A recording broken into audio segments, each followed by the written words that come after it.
In this video, I want to talk about how you can change the shipping address on AliExpress after you have ordered. Now on AliExpress, there is no direct way to do this, but there are two workarounds. So the first one that you can try is go to My Orders. So go in here. Under your orders, you can see if your item has been shipped or not. If it has not been shipped yet, you can click on the order and you can click on contact the seller, and you will be able to contact the one you're buying from and tell them that you need to change it to a new address. Now, if it has already been shipped, the second option is you want to find the tracking ID. You want to find out who the courier is, so FedEx or whichever one, and then you want to contact them and let them know if it's possible to change it.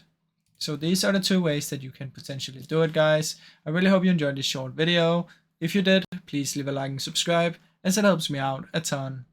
Thank you so much for watching.